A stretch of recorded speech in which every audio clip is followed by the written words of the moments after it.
Hello grade 1, today I'm going to read to you an African folklore story called How the Rhino Got His Baggy Skin. Long, long ago in Africa, the rhino looked rather different to the animal we see today. He was still one of the largest creatures that lived in the wild, but his skin fitted perfectly and it was all silky and pink. His beautiful horns were the same size and they sat very neatly on either side of his head. So that's the rhino, what he looked like before. Rhino was very proud of his looks and was quick to boast and compare himself to the other animals of Africa. Elephant, he would jeer, your skin is so wrinkly and the color is so dull. And why do your horns seem to be growing from the side of your mouth? Elephant would trump in anger and chase after the rhino, yelling at him not to be so vain.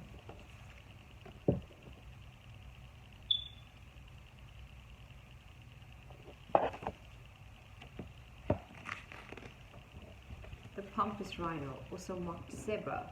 Those stripes of yours make me feel quite dizzy. He would sigh with exaggeration. Whenever I see them, I feel the need to go and lie down.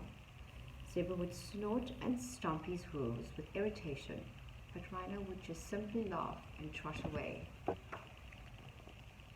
Zebra and Rhino.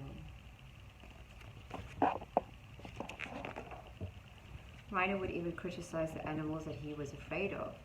He was just careful not to laugh. Lion, old friend, he said, isn't your mane rather big and furry? I'm quite sure that you must be awfully hot under all that hair. Lion would growl moodily and tell him to mind his own business.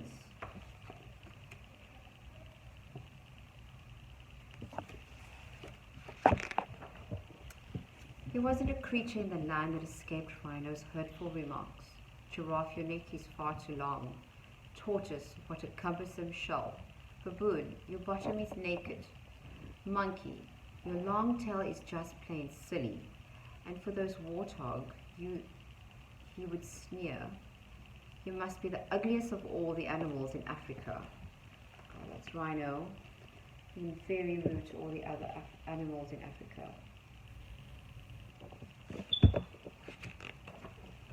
The animals grumbled amongst themselves, so tired of Rhino's rudeness. One day we will pay Rhino back for every unkind word he has spoken, they said to each other, and then we will see who will have the last laugh. And that day would eventually come. It was the hottest day Africa had ever known. The sun shone down so harshly that the animals could barely breathe. Some of them laid in the shade of the trees, others plunged themselves into the cool river or the muddy pool. But as the day grew longer, it grew hotter and hotter still. These are the animals in the river. Eventually the animals started to take their coats, their skins, their horns off, leaving them on the riverbank or besides the muddy pools. As the sun began to set, the creatures began to leave the shade or the water. They found their skins and dressed carefully again. So that's them taking their skins off in the river, and that's them carefully putting it back on. At last, the skin that remained besides the muddy pools was that of Rhino's. He was still submerged up to his eyes in cool, dark mud, and he had fallen fast asleep. This is our opportunity, whispered Elephant. I have a plan, grunted Warthog. And so for the animals gathering around to hear what they should do. And then they quickly, and even so quicklier, they set to work. So that's Rhino still fast asleep in the muddy pool. And that's the animals discussing a plan. They carried Rhino's silky pig skin to another muddy puddle and dunked it in completely. Then Elephant, Lion and Crocodile had a tug of war with the dirty skin and scratched it and stretched it as far as they could. When it was double the size and all out of shape, some of the other animals began stomping on it and scratching it with their horns. Monkey, in the meantime, had taken one of the horns and had ground it down on a rock, and it was half the size of the other. So this is the animal stretching the skin and getting it all dirty.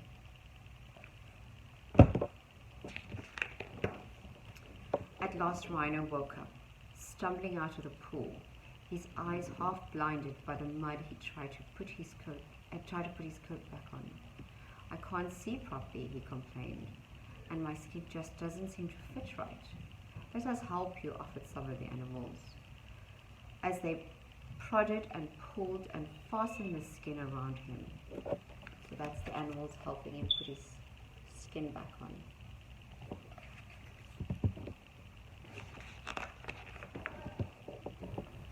And when it was done, Monkey plonked the two horns back on his head, but not on the sides.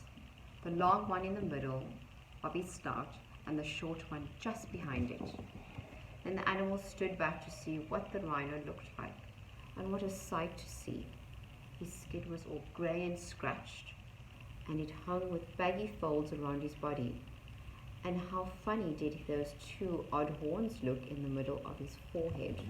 So that's the Rhino with his new skin on and his horns in the middle of his face.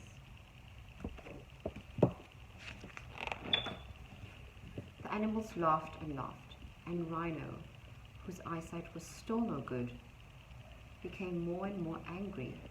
"Why are you laughing at me?" he demanded. "Your skin is dull and baggy, and your horns are in between your eyes," they sniggered. So that's all the animals laughing at him.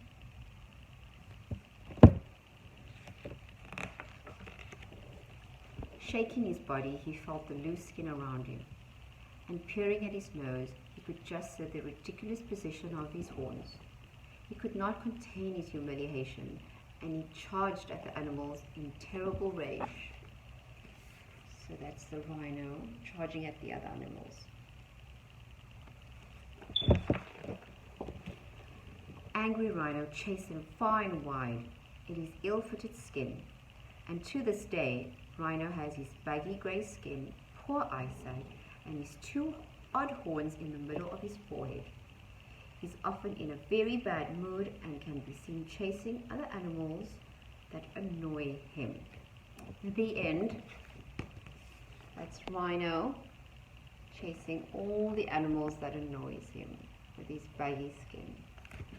I hope you like the story, grade ones, and I'll read to you next time again. Bye!